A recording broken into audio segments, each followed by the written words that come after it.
येथे 11 तारखेला होणाऱ्या ओबीसी मेळाव्यानिमित्त पत्रकार परिषदेमध्ये शिवसेना जिल्हाध्यक्ष संजय बापू विभूते यांनी ओबीसी समाजाला आवाहन केले। या मेळाव्यासाठी लाखोंच्या संख्येने उपस्थित राहा। या प्रसंगी ज्येष्ठ नेते शब्बीर भाई अन्सारी, माजी महापौर मैनुद्दीन बागवान, माजी नगरसेविका उर्मिलाताई बेलवलकर व मोठ्या संख्येने कार्यकर्ते उपस्थित होते।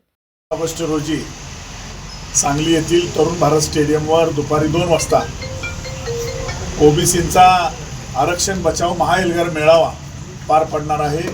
या मेळाव्याला राज्याचे ओबीसीचे नेते आदरणीय छगनरावजी भुजबळ साहेब, आदरणीय विजयजी वडेट्टीवार साहेब, आदरणीय शब्बीरभाई अन्सारी, आदरणीय टी.पी. मुंडे असतील, लक्ष्मणजी हाके, वाघमारे साहेब असतील, मंगेशजी ससाने जे आंदोलनाला बसले होते, सगळेच प्रमुख नेते त्या ठिकाणी या उद्याच्या मेळाव्याला येणार आहेत।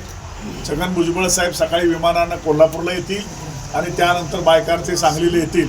दुपारी 2 वाजल्यापासून सांगली जिल्ह्यातल्या प्रत्येक तालुक्यातून मोठमोठ्या रॅलीनं त्या ठिकाणी लोक येतील। अनेक लोकांच्या पार्किंगची व्यवस्था आंबेडकर स्टेडियम, डॉक्टर बाबासाहेब आंबेडकरांचं जे स्टेडियम आहे या ठिकाणी केलेले आहे। काही ठिकाणी पलीकडे छत्रपती शिवाजी महाराजांच्या स्टेडियमजवळ केलेले आहे। ज्या ज्या भागातून लोक येणार त्या ठिकाणी लोकांची पार्किंगची व्यवस्था केलेली आहे। मला खात्री आहे की उद्याचा मेळावा हा ऐतिहासिक मेळावा सांगली जिल्ह्याच्या दृष्टिकोनातून होणार आहे।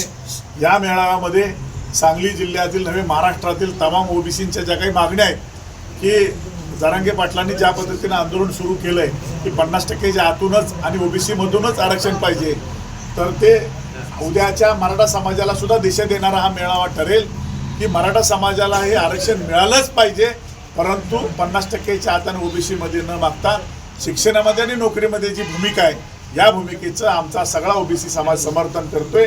आणि त्यासाठी आम्ही या ठिकाणी फक्त जरांगींच्या चुकीच्या मागण्याच्या दिशेने चाललेत, त्याला विरोध करण्यासाठी आणि आम्ही आमचं आरक्षण वाचवण्यासाठी हा उद्याचा ओबीसी मेळावा या ठिकाणी होतोय।